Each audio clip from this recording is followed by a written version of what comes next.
पहली गल तो यह कि सानू अज दीयां जिहड़ियां घटनावां ने उन्हां नूं वेखना पवेगा।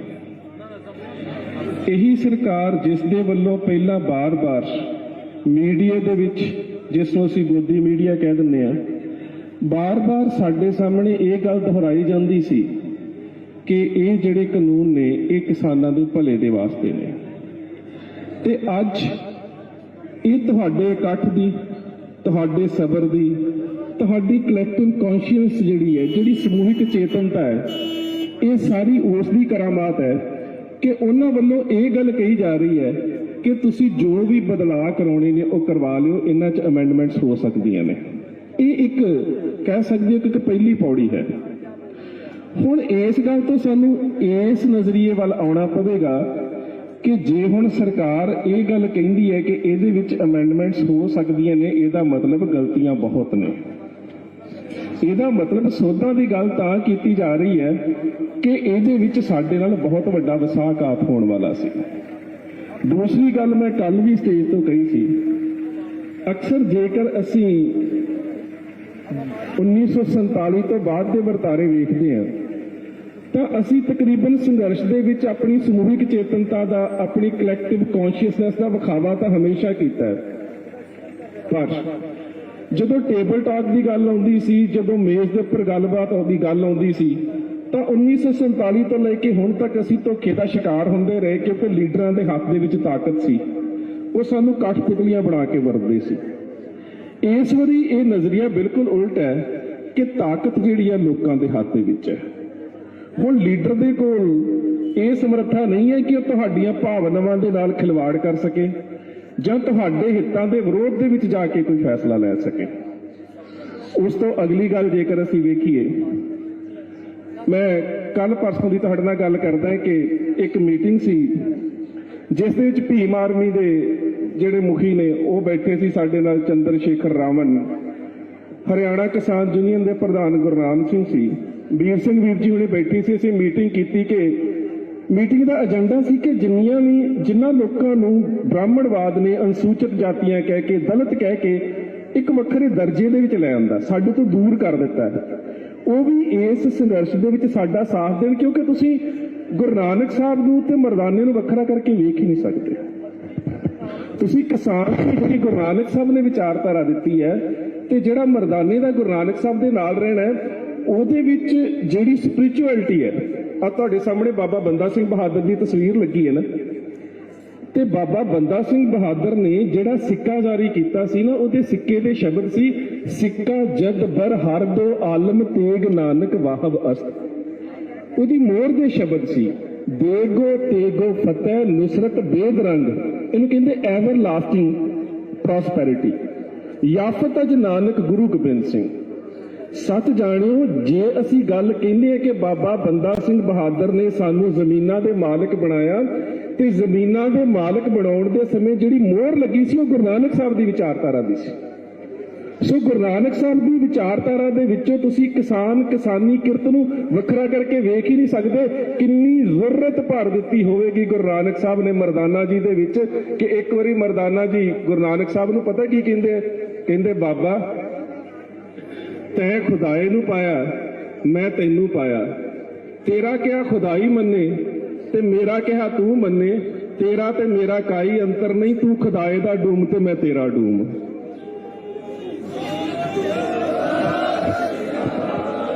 ਸੋ ਕਿਰਤੀ ਤੇ ਕਿਸਾਨ ਨੂੰ ਕਿੱਥੇ ਵੱਖਰਾ ਕਰ ਲਵੋਗੇ, ਜਿੱਥੇ ਗੁਰੂ ਨਾਨਕ ਸਾਹਿਬ ਨੂੰ ਮਰਦਾਨਾ ਕਹਿੰਦਾ ਹੈ ਕਿ ਬਾਬਾ ਤੂੰ ਰੱਬ ਦਾ ਮਰਾਸੀ ਤੇ ਮੈਂ ਤੇਰਾ ਮਰਾਸੀ ਹੈ, ਤੇ ਦੋਵੇਂ ਮਰਾਸੀ ਸਾਡੇ 'ਚ ਫਰਕ ਕਿੱਥੇ ਹੈ, ਕਿੱਥੇ ਵੱਖਰਾ ਕਰਕੇ ਅਸੀਂ ਵੇਖ ਲਵਾਂਗੇ।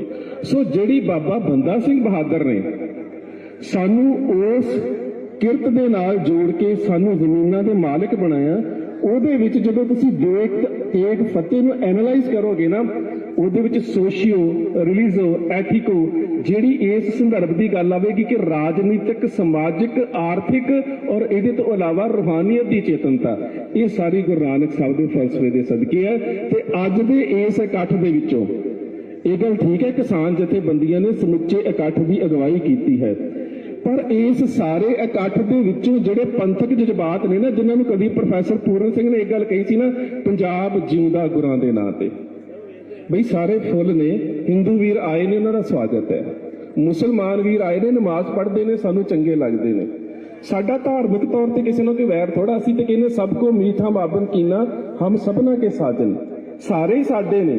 ਪਰ ਸੱਚ ਜਾਣਿਓ, ਸਾਰੇ ਜਿਹੜੇ ਨੇ ਆਪੋ ਆਪਣੀ ਵਿਚਾਰਧਾਰਾ 'ਚ ਸਰਵਾਈਵ ਪਤਾ ਕਿੱਥੇ ਕਰ ਸਕਦੇ ਨੇ, ਇਹ ਪ੍ਰਵਾਹਿਤ ਪ੍ਰਫੁੱਲਤ ਪਤਾ ਕਿੱਥੇ ਹੋ ਸਕਦੇ ਨੇ, ਜਿਹੜੀ ਵਿਚਾਰਧਾਰਾ ਗੁਰੂ ਨਾਨਕ ਸਾਹਿਬ ਨੂੰ ਨਾਲ ਲੈ ਕੇ ਤੁਰਦੀ ਹੈ। ਜਿੱਥੇ ਪ੍ਰੋਫੈਸਰ ਪੂਰਨ ਸਿੰਘ ਕਹਿੰਦੇ ਨੇ ਪੰਜਾਬ ਜਿਉਂਦਾ ਗੁਰਾਂ ਦੇ ਨਾਂ ਤੇ, ਸੱਚਮੁੱਚ ਗੁਰਾਂ ਦੇ ਨਾਮ ਤੇ ਜਿਉਂਦਾ। ਹੋ ਸਕਦਾ ਹੈ ਕਿਸੇ ਲੀਡਰ ਦੀ, ਮੈਂ ਇੱਕ ਗੱਲ ਹੋਰ ਵੀ ਦੱਸਾਂ, ਕੁਝ ਸ਼ਰਾਰਤਾਂ ਨੇ, ਉਹਨਾਂ ਨੂੰ ਸਮਝਣ ਦੀ ਲੋੜ ਹੈ। ਕੁਝ ਆਗੂ ਐਵੇਂ ਦੇ ਹੁੰਦੇ ਨੇ ਜਿਹੜੇ ਇਸ ਚੇਤਨਤਾ ਤੋਂ ਅਨਐਕਸਪੈਕਟਡ ਹੁੰਦੇ ਨੇ, ਉਹਨਾਂ ਨੂੰ ਪਤਾ ਨਹੀਂ ਹੁੰਦਾ ਕਿ ਇਹ ਇਕੱਠ ਕਾਹਦੇ ਕਰਕੇ, ਇਹਦੇ 'ਚ ਇੱਕ ਧਰਮ ਦੀ ਚੇਤਨਤਾ ਪ੍ਰਵਾਹਿਤ ਕਰ ਰਹੀ ਹੈ। ਤਾਂ ਉਹ ਕੀ ਕਰਦੇ ਨੇ ਕਿ ਉਹ ਜਾਣ ਬੁੱਝ ਕੇ ਐਵੇਂ ਦੇ ਬਿਆਨ ਦਿੰਦੇ ਨੇ ਕਿ ਇਹ ਜਿਹੜੀ ਨੌਜਵਾਨੀ ਹੈ ਨਾ, ਇਹਦੇ ਤੋਂ ਉਤੇਜਿਤ ਹੋਵੇ, ਇਹਦੇ ਤੋਂ ਭੜਕਾਹਟ ਦੇ ਵਿੱਚ ਆਵੇ, ਜਾਣ ਬੁੱਝ ਕੇ ਐਵੇਂ ਦੇ। ਇੱਕ ਪਾਸੇ ਕਿਹਾ ਜਾਂਦਾ ਜੀ ਅਸੀਂ ਇਹਨਾਂ ਨੂੰ ਰਿਹਾ ਕੀਤਾ ਜਾਵੇ, ਵੀ ਜੇ ਤੁਸੀਂ ਲੈਫਟਿਸਟ ਨੂੰ ਜਾਂ ਲੈਫਟਰਾਈਟਾਂ ਨੂੰ ਰਿਹਾ ਕਰਨ ਦੀ ਗੱਲ ਕਰਦੇ ਤਾਂ ਜਸਵੰਤ ਸਿੰਘ ਖਾਲੜਾ ਦੀ ਤਸਵੀਰ ਕਿਉਂ ਨਹੀਂ ਲੱਗ ਸਕਦੀ। ਸੋ ਗੱਲ ਇਹ ਹੈ ਕਿ ਇਹਨਾਂ ਵੱਲੋਂ ਨੌਜਵਾਨੀ ਨੂੰ, ਇਹ ਨੌਜਵਾਨੀ ਦਾ ਦੋਸ਼ ਨਹੀਂ ਹੈ, ਐਵੇਂ ਦੀਆਂ ਗੱਲਾਂ ਕਰਕੇ ਨੌਜਵਾਨਾਂ ਨੂੰ ਭੜਕਾਹਟ ਪੈਦਾ ਕਰਨ ਵਾਲੇ ਜਿਹੜੇ ਲੋਕ ਨੇ ਉਹ ਦੋਸ਼ੀ ਨੇ। ਤੇ ਸੱਚ ਜਾਣਿਓ, ਤੁਹਾਡੇ 'ਚ ਸਬਰ ਕਿੰਨਾ। ਮੈਂ ਬਾਬਾ ਬੰਦਾ ਸਿੰਘ ਬਹਾਦਰ ਦੇ ਜੀਵਨ ਦੀ ਇੱਕ ਗੱਲ ਤੁਹਾਡੇ ਨਾਲ ਸਾਂਝੀ ਕਰਦਾ, ਕਿਉਂਕਿ ਜਿਹੜੀਆਂ ਐਵੇਂ ਦੇ ਵਰਤਾਰੇ ਹੁੰਦੇ ਨੇ ਨਾ, ਇਹਨਾਂ ਵਰਤਾਰਿਆਂ ਦੇ ਵਿੱਚੋਂ ਬੜੇ ਵੱਡੇ ਜਿਹੜੇ ਕ੍ਰਾਂਤੀਆਂ, ਬੜੇ ਵੱਡੇ ਇਨਕਲਾਬ ਜਨਮ ਲੈਂਦੇ ਨੇ। ਪਰ ਇੱਕ ਗੱਲ ਦਾ ਖਿਆਲ ਰੱਖਿਓ, ਜਿਹੜਾ ਇਨਕਲਾਬ ਲੋਕਾਂ ਦੇ ਵਾਸਤੇ ਨੈਤਿਕ ਕਦਰਾਂ ਕੀਮਤਾਂ ਦੀ ਗੱਲ ਕਰਦਾ ਹੈ ਨਾ, ਉਹ ਕਰਤੇ ਦੇ ਵਿੱਚੋਂ, ਕਰਤੇ ਦੀ ਕੀਰਤ ਦੇ ਵਿੱਚੋਂ, ਕੀਰਤ ਤੇ ਕਿਰਤ ਦੇ ਵਿੱਚੋਂ ਤੇ ਕਿਰਤ ਦੀ ਪੈਦਾ ਹੋਈ ਕ੍ਰਾਂਤੀ ਤੋਂ ਬਿਨਾਂ ਹੋ ਨਹੀਂ ਸਕਦਾ। ਤੁਸੀਂ ਕਰਤਾ ਪਰਮਾਤਮਾ, ਕਿਰਤ ਉਹਦੀ ਕੀਰਤ ਕਰਨੀ ਤੇ ਕ੍ਰਾਂਤੀ, ਇਹਨਾਂ ਚਾਰ ਚੀਜ਼ਾਂ ਨੂੰ ਵੱਖ ਕਰਕੇ ਨਹੀਂ ਵੇਖ ਸਕਦੇ। ਜਿਹੜੀ ਗੁਰੂ ਨਾਨਕ ਸਾਹਿਬ ਨੇ ਗੱਲ ਕੀਤੀ ਨਾ, ਮਨ ਹਾਲੀ ਕਿਰਸਾਨੀ ਕਰਨੀ, ਤੁਸੀਂ ਉਹਨੂੰ ਖੇਤ ਦੇ ਵਿੱਚ ਹੀ ਸਮਝ ਸਕਦੇ ਹੋ, ਪਰ ਉਹ ਗੱਲ ਸਮਝਣ ਦੀ ਰੂਹਾਨੀਅਤ ਦੀ ਹੈ। ਸੋ ਇਸ ਸਾਰੇ ਸੰਕਲਪ ਦੇ ਵਿੱਚ ਗੁਰੂ ਨਾਨਕ ਸਾਹਿਬ ਦੇ ਫਲਸਫੇ ਨੂੰ, ਗੁਰੂ ਸਾਹਿਬ ਦੀ ਵਿਚਾਰਧਾਰਾ ਨੂੰ ਤੁਸੀਂ ਰੱਦ ਕਰਕੇ ਨਹੀਂ ਵੇਖ ਸਕਦੇ। ਪਰ ਇਸ ਸਬਰ ਨੇ ਤੁਹਾਨੂੰ ਦੇਣਾ ਕੀ ਹੈ, ਪਰ ਜੋ ਦੇਣਾ ਹੈ ਉਹਦੇ ਵਾਸਤੇ ਸਾਡੀ ਲੀਡਰਸ਼ਿਪ ਦਾ ਪੈਰਾਮੀਟਰ ਕੀ ਹੋਏ। ਮੈਂ ਤੁਹਾਨੂੰ ਇੱਕ ਉਦਾਹਰਨ ਦਿੰਦਾ, ਕਿੰਨੇ ਵੱਡੇ ਸਬਰ ਦੀ ਲੋੜ ਹੈ। ਚਮਕੌਰ ਦੀ ਗੜੀ ਦਾ ਵਰਤਾਰਾ ਬੜਾ ਹੋਰ ਤਰ੍ਹਾਂ ਦਾ ਸੀ, ਗੁਰਦਾਸ ਨੰਗਲ ਦਾ ਵਰਤਾਰਾ ਬੜਾ ਹੋਰ ਤਰ੍ਹਾਂ ਦਾ ਸੀ। ਪਰ ਗੁਰਦਾਸ ਨੰਗਲ ਤੋਂ ਬਾਅਦ ਦੇ ਵਿੱਚ ਬਾਬਾ ਬੰਦਾ ਸਿੰਘ ਬਹਾਦਰ ਦੀ ਜਿਹੜੀ ਸ਼ਹਾਦਤ ਹੋਈ ਹੈ ਖਵਾਜਾ ਬਖਤਿਆਰ ਕਾਕੀ ਦੀ ਦਰਗਾਹ ਦੇ ਸਾਹਮਣੇ, ਗੁਰੂ ਕਿਰਪਾ ਕਰੇ ਦਿੱਲੀ ਦੇ ਵਿੱਚ ਵੜਾਂਗੇ ਤੇ ਉਸ ਅਸਥਾਨ ਦੇ ਦੀਦਾਰ ਜ਼ਰੂਰ ਕਰਕੇ ਜਾਇਓ। ਖਵਾਜਾ ਬਖਤਿਆਰ ਕਾਕੀ ਦੀ ਦਰਗਾਹ ਕੁਤਬ ਮੀਨਾਰ ਦੇ ਕੋਲ ਹੈ, ਉਹਦੇ ਨਾਲ ਬਹਾਦਰ ਸ਼ਾਹ ਦੇ ਪਰਿਵਾਰ ਦੀਆਂ 4 ਕਬਰਾਂ ਨੇ ਤੇ ਉਹਦੇ ਨਾਲ ਬਾਬਾ ਬੰਦਾ ਸਿੰਘ ਬਹਾਦਰ ਦਾ ਸ਼ਹੀਦੀ ਸਥਾਨ ਹੈ। 25 ਜੂਨ 1716 ਗ੍ਰੈਗੋਰੀਅਨ ਕੈਲੰਡਰ ਦੇ ਮੁਤਾਬਕ, ਜੂਲੀਅਨ ਕੈਲੰਡਰ ਤੇ ਪੁਰਾਤਨ ਤਰੀਕਾਂ ਦੇ ਮੁਤਾਬਕ 9 ਜੂਨ 1716। ਲਿਖਤ ਜਿਸ ਦਾ ਮੈਂ ਹਵਾਲਾ ਦੇਣ ਲੱਗਾ ਫਾਰਸੀ ਦੀ ਕਿਤਾਬ ਹੈ ਮੁਹੰਮਦ ਕਾਸਿਮ ਔਰੰਗਾਬਾਦੀ ਦੀ ਲਿਖੀ ਹੋਈ ਅਹਿਵਾਲ ਉਲ ਖਵਾਕੀਨ। ਦੇਸ਼ ਦਾ ਉਸ ਵੇਲੇ ਦਾ ਬਾਦਸ਼ਾਹ ਫਰਕਸੀਰ ਤੇ ਦਿੱਲੀ ਦਾ ਫੌਜਦਾਰ ਸਰਬਰਾ ਖਾਨ ਦਾ ਅੱਗੋਂ ਵਜ਼ੀਰ ਮੁਹੰਮਦ ਕਾਸਿਮ ਆਤਿਸ਼ਬਾਰ ਜਿਸ ਨੂੰ ਕਿਹਾ ਜਾਂਦਾ ਸੀ, ਇਹ ਸਾਰੇ ਬੈਠੇ ਹੋਏ ਨੇ ਤੇ ਸਾਹਮਣੇ ਕੌਮ ਦਾ ਜਰਨੈਲ ਬੰਦਾ ਸਿੰਘ ਬਹਾਦਰ ਹੈ।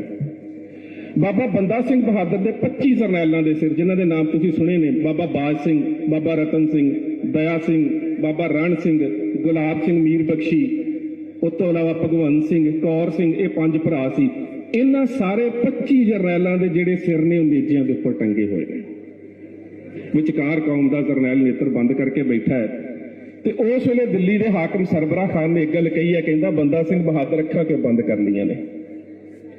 ਕੀ ਗੱਲ ਆਪਣੇ ਜਰਨੈਲਿਆਂ ਦੇ ਨੇਜਿਆਂ ਦੇ ਉੱਪਰ ਟੰਗੇ ਹੋਏ ਸਿਰ ਨਹੀਂ ਵੇਖੇ ਗਏ? ਕੀ ਗੱਲ ਜ਼ਮੀਨ ਦੇ ਉੱਪਰ ਵਿਛਿਆ ਹੋਇਆ ਖੂਨ ਦਾ ਗਲੀਚਾ ਨਹੀਂ ਵਿਖਿਆ ਗਿਆ? ਅੱਖਾਂ ਕਿਉਂ ਬੰਦ ਕਰ ਲਈਆਂ ਨੇ? ਤੂੰ ਤਾਂ ਸੁਣਿਆ ਸੀ ਬੜਾ ਬਹਾਦਰ ਹੈ, ਪਰ ਹੁਣ ਆਪਣੇ ਜਰਨੈਲਾਂ ਦੇ ਨੇਜਿਆਂ ਤੇ ਟੰਗੇ ਹੋਏ ਸਿਰ ਵੇਖ ਕੇ ਅੱਖਾਂ ਕਿਉਂ ਬੰਦ ਕਰ ਲਈਆਂ ਨੇ? ਕੌਮ ਦੇ ਜਰਨੈਲ ਨੇ ਅੱਖਾਂ ਖੋਲੀਆਂ ਤੇ ਬੜੀ ਜ਼ੁਰਤ ਦੇ ਨਾਲ ਕਹਿੰਦਾ ਫਰਕਸੀਰ ਤੇ ਸਰਬਰਾ ਖਾਨ ਦੋਵੇਂ ਬੈਠੇ ਸੀ। ਕਹਿੰਦਾ ਮੇਰੀ ਗੱਲ ਸੁਣੋ, ਮੈਂ ਅੱਖਾਂ ਇਸ ਕਰਕੇ ਬੰਦ ਨਹੀਂ ਕੀਤੀਆਂ ਕਿ ਮੈਂ ਇਹਨਾਂ ਜਰਨੈਲਾਂ ਦਾ ਜ਼ਮੀਨ ਤੇ ਵਿਛਿਆ ਖੂਨ ਨਹੀਂ ਵੇਖ ਸਕਦਾ। ਮੈਂ ਅੱਖਾਂ ਇਸ ਕਰਕੇ ਬੰਦ ਨਹੀਂ ਕੀਤੀਆਂ ਕਿ ਮੈਂ ਆਪਣੇ ਜਰਨੈਲਾਂ ਦੇ ਨੇਜਿਆਂ ਦੇ ਉੱਪਰ ਟੰਗੇ ਹੋਏ ਸਿਰ ਨਹੀਂ ਵੇਖ ਸਕਦਾ। ਮੈਂ ਤੇ ਅੱਖਾਂ ਬੰਦ ਕਰਕੇ ਕਲਗੀਧਰ ਪਾਤਸ਼ਾਹ ਗੁਰੂ ਗੋਬਿੰਦ ਸਿੰਘ ਮਹਾਰਾਜ ਦੇ ਚਰਨਾਂ ਦੇ 'ਚ ਅਰਦਾਸ ਕਰ ਰਿਹਾ ਸੀ, ਮੇਰਾ ਦੇ ਸਾਈਂ ਜਿਹੜੇ ਮੇਰੇ ਤੋਂ ਬਾਅਦ ਦੇ ਵਿੱਚ ਸੰਘਰਸ਼ 'ਚ ਆਏ ਉਹ ਪਹਿਲਾਂ ਤੇਰੀ ਗੋਦ 'ਚ ਚਲੇ ਗਏ, ਮੇਰੀ ਸ਼ਹਾਦਤ ਵਾਸਤੇ ਦੇਰੀ ਕਿਉਂ ਕੀਤੀ ਜਾ ਰਹੀ ਹੈ?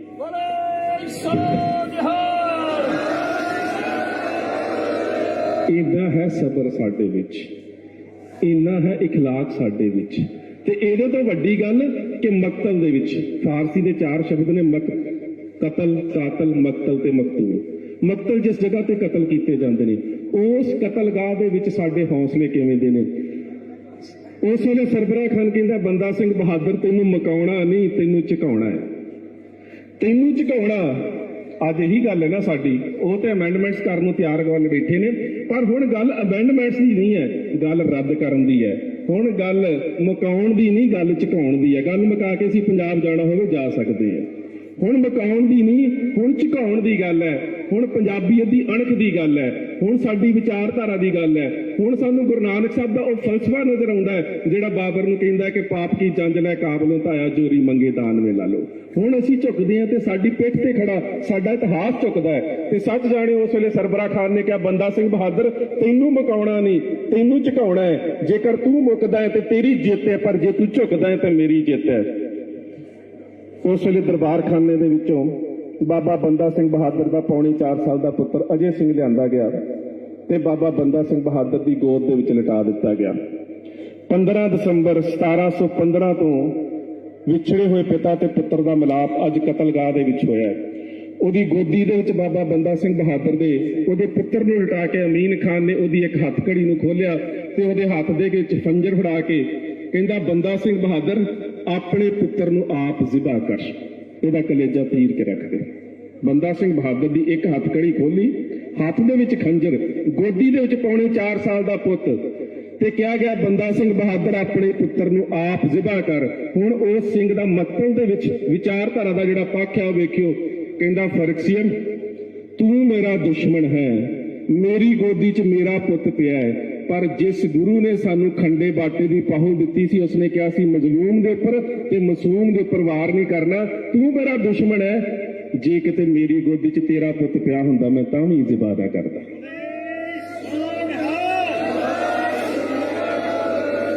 ਇਹ ਤਾਂ ਮੇਰਾ ਪੁੱਤ ਹੈ ਨਾ, ਜੇ ਕਿਤੇ ਮੇਰੀ ਗੋਦੀ 'ਚ ਤੇਰਾ ਪੁੱਤ ਪਿਆ ਹੁੰਦਾ, ਤੂੰ ਮੇਰਾ ਦੁਸ਼ਮਣ ਹੈ, ਤੂੰ ਤਾਂ ਵੀ ਜ਼ਿਬਾ ਨਾ ਕਰਦਾ। ਸਾਡੇ ਅਸੂਲ ਤਾਂ ਐਵੇਂ ਦੇ ਨੇ, ਸਾਡੀ ਵਿਚਾਰਧਾਰਾ ਤਾਂ ਐਵੇਂ ਦੀ ਹੈ। ਅਖੀਰ ਉਸ ਬੱਚੇ ਨੂੰ ਲੱਤ ਤੋਂ ਫੜ ਕੇ ਖਿੱਚਿਆ ਗਿਆ, ਜਿਸਮ ਦੇ ਟੁਕੜੇ ਟੁਕੜੇ ਕਰਕੇ ਉਹਦਾ ਹਾਰ ਪਰੋ ਕੇ ਬਾਬਾ ਬੰਦਾ ਸਿੰਘ ਬਹਾਦਰ ਦੇ ਗਲ ਦੇ ਵਿੱਚ ਪਾ ਦਿੱਤਾ। ਉਹਦਾ ਖੂਨ ਬਾਬਾ ਬੰਦਾ ਸਿੰਘ ਬਹਾਦਰ ਦੇ ਚਿਹਰੇ ਤੇ ਮਲ ਦਿੱਤਾ। ਉਹਦਾ ਕੱਟਿਆ ਹੋਇਆ ਸਿਰ ਬੰਦਾ ਸਿੰਘ ਬਹਾਦਰ ਦੀ ਗੋਦੀ 'ਚ ਰੱਖ ਕੇ ਸਰਬਰਾਹ ਖਾਨ ਕਹਿੰਦਾ ਬੰਦਾ ਸਿੰਘ ਬਹਾਦਰ ਮੁਸਕਰਾ ਕਿਉਂ ਰਿਹਾ ਹੈ? ਪਾਗਲ ਹੋ ਗਿਆ? ਆਪਣੇ ਪੁੱਤਰ ਦੀ ਮੌਤ ਨਹੀਂ ਜਰੀ ਗਈ? ਤੇਰੇ ਚਿਹਰੇ ਤੇ ਮੁਸਕਰਾਹਟ ਕਿਸ ਗੱਲ ਦੀ ਹੈ? ਕਹਿੰਦਾ ਮੁਸਕਰਾਹਟ ਇੱਕ ਗੱਲ ਦੀ ਹੈ ਕਿ ਜਿਹੜਾ ਥੋੜਾ ਜਿਹਾ ਕਰਜ਼ਾ ਰਹਿੰਦਾ ਸੀ ਤੂੰ ਉਹ ਵੀ ਲਾ ਦਿੱਤਾ ਹੀ। ਜਿਸ ਗੁਰੂ ਨੇ ਮੈਨੂੰ ਖੰਡੇ ਬਾਟੇ ਦੀ ਪਾਹੁਲ ਦਿੱਤੀ ਸੀ ਉਸਨੇ ਮੇਰੀ ਝੋਲੀ ਦੇ ਵਿੱਚ ਆਪਣੇ 4 ਪੁੱਤਰਾਂ ਦੇ ਸਿਰ ਪਾਏ ਸੀ। ਅੱਜ ਮੈਂ ਸੁਰਖਰੂ ਹੋ ਗਿਆ ਕਿ ਆਪਣੇ ਪੁੱਤਰ ਦਾ ਸਿਰ ਆਪਣੀ ਗੋਦ 'ਚ ਲੈ ਕੇ ਗੁਰੂ ਦੀ ਗੋਦ 'ਚ ਜਾ ਰਿਹਾ।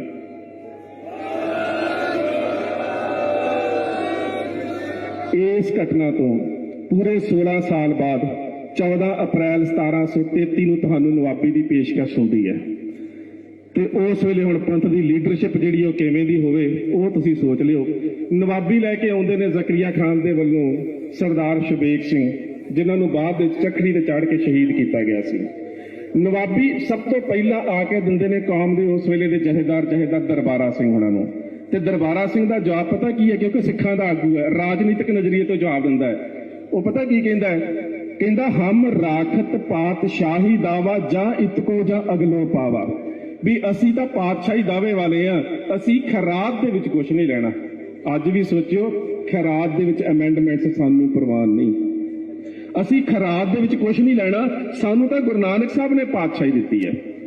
ਇਹਨਾਂ ਤੋਂ ਬਾਅਦ ਨਵਾਬੀ 5 ਸਿੰਘਾਂ ਦੇ ਅੱਗੇ ਰੱਖੀ ਗਈ ਤੇ ਉਹ 5 ਸਿੰਘ ਵਿਚਾਰ ਕਰਨ ਤੋਂ ਬਾਅਦ ਪਤਾ ਕੀ ਜਵਾਬ ਦਿੰਦੇ ਨੇ? ਕਹਿੰਦੇ, ਹਮ ਕੋ ਪਾਤਸ਼ਾਹੀ ਨਾਨਕ ਦਈ, ਹਮ ਰਾਖਤ ਪਾਤਸ਼ਾਹੀ ਦਾਵਾ। ਗੁਰੂ ਨਾਨਕ ਨੇ ਜਿਹੜੀ ਸਾਨੂੰ ਪਾਤਸ਼ਾਹੀ ਦਿੱਤੀ ਹੈ, ਇਹਦੇ ਤੋਂ ਵੱਡੀ ਤਾਂ ਬਾਦਸ਼ਾਹੀ ਹੋ ਹੀ ਨਹੀਂ ਸਕਦੀ। ਅਸੀਂ ਖੈਰਾਤ ਦੇ ਵਿੱਚ ਕੁਝ ਨਹੀਂ ਲੈ ਸਕਦੇ।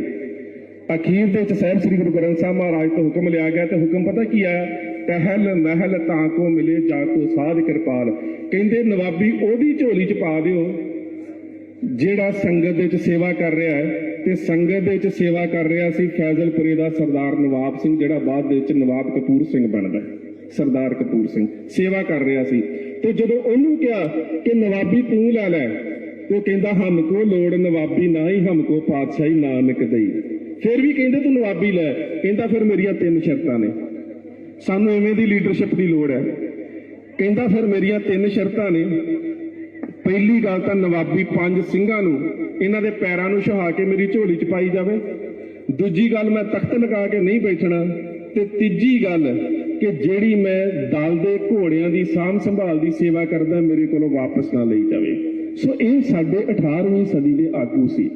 ਅਸੀਂ ਉਹਨਾਂ ਦੇ ਜਿਹੜੇ ਸਾਨੂੰ ਦਿੱਤਾ ਹੋਇਆ, ਜਿਹੜਾ ਬਖਸ਼ਿਆ ਹੋਇਆ ਇਤਿਹਾਸ ਹੈ, ਅਸੀਂ ਉਹਦੇ ਵਿੱਚੋਂ ਅੱਜ ਦੇ ਸੰਘਰਸ਼ ਦੀ ਰੌਸ਼ਨੀ ਲੈਣੀ ਹੈ।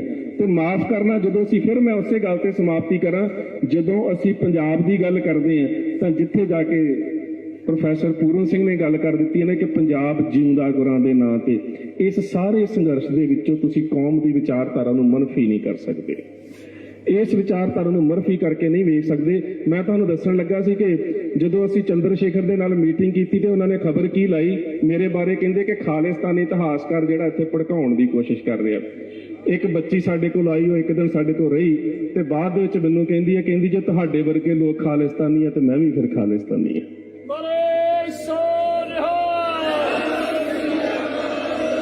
ਬਿਨਾਂ ਮਤਲਬ ਤੋਂ ਇਵੇਂ ਦਾ ਜਿਹੜਾ ਬਰਤਾਂਤ ਹੈ ਉਹ ਸਿਰਜਿਆ ਜਾ ਰਿਹਾ ਹੈ। ਅਸੀਂ ਇਸ ਤੋਂ ਬਚ ਕੇ ਰਹਿਣਾ ਹੈ। ਕੁਝ ਉਹ ਲੋਕ ਨੇ ਜਿਹੜੇ ਜਾਣ-ਬੁੱਝ ਕੇ ਸਾਨੂੰ ਭੜਕਾ ਕੇ ਇਸ ਸੰਘਰਸ਼ ਨੂੰ ਜਿਹੜਾ ਉਹ ਤਾਰ-ਪੀੜੋ ਕਰਨਾ ਚਾਹੁੰਦੇ ਨੇ, ਸਾਨੂੰ ਵੰਡਣਾ ਚਾਹੁੰਦੇ ਨੇ। ਪਰ ਇੱਕ ਗੱਲ ਦਾ ਖਿਆਲ ਰੱਖਿਓ ਕਿ ਜਦੋਂ ਜੰਗ ਜ਼ਬਰ ਦੇ ਨਾਲ ਹੋਵੇ ਉਦੋਂ ਜਿਹੜੀ ਜਿੱਤ ਹੈ ਸਬਰ ਦੇ ਵਿੱਚ ਲੁਕੀ ਹੁੰਦੀ ਹੈ। ਇਹ ਗੱਲ ਠੀਕ ਹੈ ਕਿ ਬਹੁਤ ਕੁਝ ਜੇ ਭਵਿੱਖ ਦੇ ਗਰਭ ਦੇ ਵਿੱਚ ਹੋਵੇਗਾ, ਕੱਲ ਨੂੰ ਕੀ ਹੋਣਾ ਕਿਸੇ ਨੂੰ ਨਹੀਂ ਪਤਾ। ਪਰ ਅੱਜ ਜੇਕਰ ਤੁਸੀਂ ਇਸ ਜ਼ਾਲਮ ਸਰਕਾਰ ਦੇ ਜ਼ਬਰ ਨੂੰ ਝੁਕਣ ਦੇ ਵਾਸਤੇ ਮਜਬੂਰ ਕਰ ਸਕਦੇ ਹੋ ਤੇ ਤੁਹਾਡੇ ਕੋਲ ਸਭ ਤੋਂ ਵੱਡਾ ਹਥਿਆਰ ਸਬਰ ਹੈ। ਤੇ ਮੇਰੇ ਖਿਆਲ ਦੇ ਨਾਲ ਜਿਹੜੀ ਮੈਂ ਉਦਾਹਰਨ ਦਿੱਤੀ ਹੈ, ਇਹਦੇ ਤੋਂ ਵੱਡੀ ਸਬਰ ਦੀ ਮਿਸਾਲ ਕੋਈ ਨਹੀਂ ਹੋ ਸਕਦੀ ਕਿ ਗੋਦ ਦੇ ਵਿੱਚ ਪੁੱਤ ਜ਼ਿਬਾ ਹੋ ਰਿਹਾ ਹੋਵੇ ਤੇ ਬਾਪ ਕਹਿ ਰਿਹਾ ਹੋਵੇ ਕਿ ਮੇਰੀ ਗੋਦੀ 'ਚ ਦੁਸ਼ਮਣ ਦਾ ਪੁੱਤ ਵੀ ਹੁੰਦਾ ਮੈਂ ਤਾਂ ਵੀ ਜ਼ਿਬਾ ਨਾ ਕਰਦਾ। ਆਪਣੇ ਇਤਿਹਾਸ ਨੂੰ, ਪਰੰਪਰਾਵਾਂ ਨੂੰ, ਤਵਾਰੀਖ ਨੂੰ ਯਾਦ। ਪਹਿਲੀ ਗੱਲ ਤੇ ਹੈ ਕਿ ਸਾਨੂੰ ਅੱਜ ਦੀਆਂ ਜਿਹੜੀਆਂ ਘਟਨਾਵਾਂ ਨੇ ਉਹਨਾਂ ਨੂੰ ਵੇਖਣਾ ਪਵੇਗਾ। ਇਹੀ ਸਰਕਾਰ ਜਿਸ ਦੇ ਵੱਲੋਂ ਪਹਿਲਾਂ ਬਾਰ-ਬਾਰ ਮੀਡੀਆ ਦੇ ਵਿੱਚ, ਜਿਸ ਨੂੰ ਅਸੀਂ ਗੋਦੀ ਮੀਡੀਆ ਕਹਿ ਦਿੰਦੇ ਹਾਂ, ਬਾਰ-ਬਾਰ ਸਾਡੇ ਸਾਹਮਣੇ ਇਹ ਗੱਲ ਦੁਹਰਾਈ ਜਾਂਦੀ ਸੀ ਕਿ ਇਹ ਜਿਹੜੇ ਕਾਨੂੰਨ ਨੇ ਇਹ ਕਿਸਾਨਾਂ ਦੇ ਭਲੇ ਦੇ ਵਾਸਤੇ ਨੇ। ਤੇ ਅੱਜ ਇਹ ਤੁਹਾਡੇ ਇਕੱਠ ਦੀ, ਤੁਹਾਡੇ ਸਬਰ ਦੀ, ਤੁਹਾਡੀ ਕਲੈਕਟਿਵ ਕੌਂਸ਼ੀਅਸ ਜਿਹੜੀ ਹੈ, ਜਿਹੜੀ ਸਮੂਹਿਕ ਚੇਤਨਤਾ ਹੈ, ਇਹ ਸਾਰੀ ਉਸ ਦੀ ਕਰਾਮਾਤ ਹੈ ਕਿ ਉਹਨਾਂ ਵੱਲੋਂ ਇਹ ਗੱਲ ਕਹੀ ਜਾ ਰਹੀ ਹੈ ਕਿ ਤੁਸੀਂ ਜੋ ਵੀ ਬਦਲਾਅ ਕਰਾਉਣੇ ਨੇ ਉਹ ਕਰਵਾ ਲਿਓ, ਇਹਨਾਂ 'ਚ ਅਮੈਂਡਮੈਂਟਸ ਹੋ ਸਕਦੀਆਂ ਨੇ। ਇਹ ਇੱਕ ਕਹਿ ਸਕਦੇ ਹੋ ਕਿ ਇੱਕ ਪਹਿਲੀ ਪੌੜੀ ਹੈ। ਹੁਣ ਇਸ ਗੱਲ ਤੋਂ ਸਾਨੂੰ ਇਸ ਨਜ਼ਰੀਏ ਵੱਲ ਆਉਣਾ ਪਵੇਗਾ ਕਿ ਜੇ ਹੁਣ ਸਰਕਾਰ ਇਹ ਗੱਲ ਕਹਿੰਦੀ ਹੈ ਕਿ ਇਹਦੇ ਵਿੱਚ ਅਮੈਂਡਮੈਂਟਸ ਹੋ ਸਕਦੀਆਂ ਨੇ, ਇਹਦਾ ਮਤਲਬ ਗਲਤੀਆਂ ਬਹੁਤ ਨੇ। ਇਹਦਾ ਮਤਲਬ ਸੋਧਾਂ ਦੀ ਗੱਲ ਤਾਂ ਕੀਤੀ ਜਾ ਰਹੀ ਹੈ ਕਿ ਇਹਦੇ ਵਿੱਚ ਸਾਡੇ ਨਾਲ ਬਹੁਤ ਵੱਡਾ ਵਿਸਾਖਾਤ ਹੋਣ ਵਾਲਾ ਸੀ। ਦੂਸਰੀ ਗੱਲ ਮੈਂ ਕੱਲ ਵੀ ਸਟੇਜ ਤੋਂ ਕਹੀ ਸੀ, ਅਕਸਰ ਜੇਕਰ ਅਸੀਂ 1947 ਤੋਂ ਬਾਅਦ ਦੇ ਵਰਤਾਰੇ ਵੇਖਦੇ ਹਾਂ ਤਾਂ ਅਸੀਂ ਤਕਰੀਬਨ ਸੰਘਰਸ਼ ਦੇ ਵਿੱਚ ਆਪਣੀ ਸਮੂਹਿਕ ਚੇਤਨਤਾ ਦਾ, ਆਪਣੀ ਕਲੈਕਟਿਵ ਕੌਂਸ਼ੀਅਸਨੈਸ ਦਾ ਵਿਖਾਵਾ ਤਾਂ ਹਮੇਸ਼ਾ ਕੀਤਾ ਹੈ। ਪਰ ਜਦੋਂ ਟੇਬਲ ਟਾਕ ਦੀ ਗੱਲ ਆਉਂਦੀ ਸੀ, ਜਦੋਂ ਮੇਜ਼ ਦੇ ਉੱਪਰ ਗੱਲਬਾਤ ਦੀ ਗੱਲ ਆਉਂਦੀ ਸੀ ਤਾਂ 1947 ਤੋਂ ਲੈ ਕੇ ਹੁਣ ਤੱਕ ਅਸੀਂ ਧੋਖੇ ਦਾ ਸ਼ਿਕਾਰ ਹੁੰਦੇ ਰਹੇ ਕਿਉਂਕਿ ਲੀਡਰਾਂ ਦੇ ਹੱਥ ਦੇ ਵਿੱਚ ਤਾਕਤ ਸੀ, ਉਹ ਸਾਨੂੰ ਕਠਪੁਤਲੀਆਂ ਬਣਾ ਕੇ ਵਰਤਦੇ ਸੀ। ਇਸ ਵਾਰੀ ਇਹ ਨਜ਼ਰੀਆ ਬਿਲਕੁਲ ਉਲਟ ਹੈ ਕਿ ਤਾਕਤ ਜਿਹੜੀ ਹੈ ਲੋਕਾਂ ਦੇ ਹੱਥ ਦੇ ਵਿੱਚ ਹੈ। ਹੁਣ ਲੀਡਰ ਦੇ ਕੋਲ ਇਹ ਸਮਰੱਥਾ ਨਹੀਂ ਹੈ ਕਿ ਉਹ ਤੁਹਾਡੀਆਂ ਭਾਵਨਾਵਾਂ ਦੇ ਨਾਲ ਖਿਲਵਾੜ ਕਰ ਸਕੇ ਜਾਂ ਤੁਹਾਡੇ ਹਿੱਤਾਂ ਦੇ ਵਿਰੋਧ ਦੇ ਵਿੱਚ ਜਾ ਕੇ ਕੋਈ ਫੈਸਲਾ ਲੈ ਸਕੇ। ਉਸ ਤੋਂ ਅਗਲੀ ਗੱਲ ਜੇਕਰ ਅਸੀਂ ਵੇਖੀਏ, ਮੈਂ ਕੱਲ ਪਰਸੋਂ ਦੀ ਤੁਹਾਡੇ ਨਾਲ ਗੱਲ ਕਰਦਾ ਕਿ ਇੱਕ ਮੀਟਿੰਗ ਸੀ ਜਿਸ ਦੇ ਵਿੱਚ ਭੀਮ ਆਰਮੀ ਦੇ ਜਿਹੜੇ ਮੁਖੀ ਨੇ ਉਹ ਬੈਠੇ ਸੀ ਸਾਡੇ ਨਾਲ, ਚੰਦਰ ਸ਼ੇਖਰ ਰਾਵਣ, ਹਰਿਆਣਾ ਕਿਸਾਨ ਯੂਨੀਅਨ ਦੇ ਪ੍ਰਧਾਨ ਗੁਰਨਾਮ ਸਿੰਘ ਸੀ, ਵੀਰ ਸਿੰਘ ਵੀਰ ਜੀ ਹੁਣੇ ਬੈਠੇ ਸੀ। ਅਸੀਂ ਮੀਟਿੰਗ ਕੀਤੀ ਕਿ ਮੀਟਿੰਗ ਦਾ ਏਜੰਡਾ ਸੀ ਕਿ ਜਿਨ੍ਹਾਂ ਲੋਕਾਂ ਨੂੰ ਬ੍ਰਾਹਮਣਵਾਦ ਨੇ ਅਨੁਸੂਚਿਤ ਜਾਤੀਆਂ ਕਹਿ ਕੇ, ਦਲਿਤ ਕਹਿ ਕੇ ਇੱਕ ਵੱਖਰੇ ਦਰਜੇ ਦੇ ਵਿੱਚ ਲੈ ਆਂਦਾ, ਸਾਡੇ ਤੋਂ ਦੂਰ ਕਰ ਦਿੱਤਾ ਹੈ, ਉਹ ਵੀ ਇਸ ਸੰਘਰਸ਼ ਦੇ ਵਿੱਚ ਸਾਡਾ ਸਾਥ ਦੇਣ। ਕਿਉਂਕਿ ਤੁਸੀਂ ਗੁਰੂ ਨਾਨਕ ਸਾਹਿਬ ਨੂੰ ਤੇ ਮਰਦਾਨੇ ਨੂੰ ਵੱਖਰਾ ਕਰਕੇ ਵੇਖ ਹੀ ਨਹੀਂ ਸਕਦੇ। ਤੁਸੀਂ ਕਿਸਾਨ ਦੀ ਜਿਹੜੀ ਗੁਰੂ ਨਾਨਕ ਸਾਹਿਬ ਨੇ ਵਿਚਾਰਧਾਰਾ ਦਿੱਤੀ ਹੈ ਤੇ ਜਿਹੜਾ ਮਰਦਾਨੇ ਦਾ ਗੁਰੂ ਨਾਨਕ ਸਾਹਿਬ ਦੇ ਨਾਲ ਰਹਿਣਾ, ਉਹਦੇ ਵਿੱਚ ਜਿਹੜੀ ਸਪਿਰਿਚੁਅਲਿਟੀ ਹੈ, ਆ ਤੁਹਾਡੇ ਸਾਹਮਣੇ ਬਾਬਾ ਬੰਦਾ ਸਿੰਘ ਬਹਾਦਰ ਦੀ ਤਸਵੀਰ ਲੱਗੀ ਹੈ ਨਾ, ਤੇ ਬਾਬਾ ਬੰਦਾ ਸਿੰਘ ਬਹਾਦਰ ਨੇ ਜਿਹੜਾ ਸਿੱਕਾ ਜਾਰੀ ਕੀਤਾ ਸੀ ਨਾ, ਉਹਦੇ ਸਿੱਕੇ ਦੇ ਸ਼ਬਦ ਸੀ, ਸਿੱਕਾ ਜਦ ਬਰ ਹਰ ਦੋ ਆਲਮ ਤੇਗ ਨਾਨਕ ਵਾਹਬ ਅਸਤ। ਉਹਦੀ ਮੋਹਰ ਦੇ ਸ਼ਬਦ ਸੀ, ਦੇਗੋ ਤੇਗੋ ਫਤਿਹ ਨੁਸਰਤ ਬੇਦ ਰੰਗ, ਇਹਨੂੰ ਕਹਿੰਦੇ ਐਵਰ ਲਾਸਟਿੰਗ ਪ੍ਰੋਸਪੈਰਿਟੀ। ਯਾਫਤ ਅਜ ਨਾਨਕ ਗੁਰੂ ਗੋਬਿੰਦ ਸਿੰਘ। ਸੱਚ ਜਾਣਿਓ, ਜੇ ਅਸੀਂ ਗੱਲ ਕਹਿੰਦੇ ਆ ਕਿ ਬਾਬਾ ਬੰਦਾ ਸਿੰਘ ਬਹਾਦਰ ਨੇ ਸਾਨੂੰ ਜ਼ਮੀਨਾਂ ਦੇ ਮਾਲਕ ਬਣਾਇਆ, ਤੇ ਜ਼ਮੀਨਾਂ ਦੇ ਮਾਲਕ ਬਣਾਉਣ ਦੇ ਸਮੇਂ ਜਿਹੜੀ ਮੋਹਰ ਲੱਗੀ ਸੀ ਉਹ ਗੁਰੂ ਨਾਨਕ ਸਾਹਿਬ ਦੀ ਵਿਚਾਰਧਾਰਾ ਦੀ ਸੀ। ਸੋ ਗੁਰੂ ਨਾਨਕ ਸਾਹਿਬ ਦੀ ਵਿਚਾਰਧਾਰਾ ਦੇ ਵਿੱਚੋਂ ਤੁਸੀਂ ਕਿਸਾਨੀ ਕਿਰਤ ਨੂੰ ਵੱਖਰਾ ਕਰਕੇ ਵੇਖ ਹੀ ਨਹੀਂ ਸਕਦੇ। ਕਿੰਨੀ ਜ਼ਰੂਰਤ ਭਰ ਦਿੱਤੀ ਹੋਵੇਗੀ ਗੁਰੂ ਨਾਨਕ ਸਾਹਿਬ ਨੇ ਮਰਦਾਨਾ ਜੀ ਦੇ ਵਿੱਚ, ਕਿ ਇੱਕ ਵਾਰੀ ਮਰਦਾਨਾ ਜੀ ਗੁਰੂ ਨਾਨਕ ਸਾਹਿਬ ਨੂੰ ਪਤਾ ਕੀ ਕਹਿੰਦੇ ਆ? ਕਹਿੰਦੇ ਬਾਬਾ ਤੈਂ ਖੁਦਾਏ ਨੂੰ ਪਾਇਆ, ਮੈਂ ਤੈਨੂੰ ਪਾਇਆ, ਤੇਰਾ ਕਿਹਾ ਖੁਦਾਈ ਮੰਨੇ ਤੇ ਮੇਰਾ ਕਿਹਾ ਤੂੰ ਮੰਨੇ, ਤੇਰਾ ਤੇ ਮੇਰਾ ਕਾਈ ਅੰਤਰ ਨਹੀਂ, ਤੂੰ ਖੁਦਾਏ ਦਾ ਡੂਮ ਤੇ ਮੈਂ ਤੇਰਾ ਡੂਮ।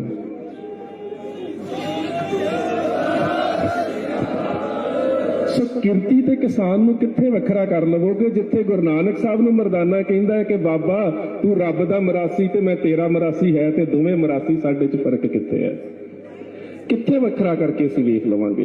ਸੋ ਜਿਹੜੀ ਬਾਬਾ ਬੰਦਾ ਸਿੰਘ ਬਹਾਦਰ ਨੇ ਸਾਨੂੰ ਉਸ ਕਿਰਤ ਦੇ ਨਾਲ ਜੋੜ ਕੇ ਸਾਨੂੰ ਜ਼ਮੀਨਾਂ ਦੇ ਮਾਲਕ ਬਣਾਇਆ, ਉਹਦੇ ਵਿੱਚ ਜਦੋਂ ਤੁਸੀਂ ਤੇਗ ਫਤਿਹ ਨੂੰ ਐਨਾਲਾਈਜ਼ ਕਰੋਗੇ ਨਾ, ਉਹਦੇ ਵਿੱਚ ਸੋਸ਼ੀਓ ਰਿਲੀਜੀਓ ਐਥਿਕੋ ਜਿਹੜੀ ਇਸ ਸੰਦਰਭ ਦੀ ਗੱਲ ਆਵੇਗੀ ਕਿ ਰਾਜਨੀਤਿਕ, ਸਮਾਜਿਕ, ਆਰਥਿਕ ਔਰ ਇਹਦੇ ਤੋਂ ਇਲਾਵਾ ਰੂਹਾਨੀਅਤ ਦੀ ਚੇਤਨਤਾ, ਇਹ ਸਾਰੀ ਗੁਰੂ ਨਾਨਕ ਸਾਹਿਬ ਦੇ ਫਲਸਫੇ ਦੇ ਸਦਕੇ ਹੈ।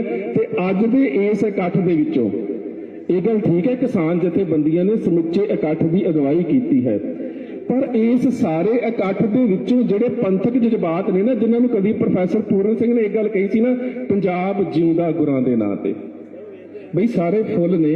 ਹਿੰਦੂ ਵੀਰ ਆਏ ਨੇ, ਉਹਨਾਂ ਦਾ ਸਵਾਗਤ ਹੈ। ਮੁਸਲਮਾਨ ਵੀਰ ਆਏ ਨੇ, ਨਮਾਜ਼ ਪੜ੍ਹਦੇ ਨੇ, ਸਾਨੂੰ ਚੰਗੇ ਲੱਗਦੇ ਨੇ। ਸਾਡਾ ਧਾਰਮਿਕ ਤੌਰ ਤੇ ਕਿਸੇ ਨੂੰ ਕੋਈ ਵੈਰ ਥੋੜਾ, ਅਸੀਂ ਤੇ ਕਹਿੰਦੇ ਸਭ ਕੋ ਮੀਠਾ ਮਾਬਨ ਕੀਨਾ ਹਮ ਸਭਨਾ ਕੇ ਸਾਜਨ, ਸਾਰੇ ਹੀ ਸਾਡੇ ਨੇ।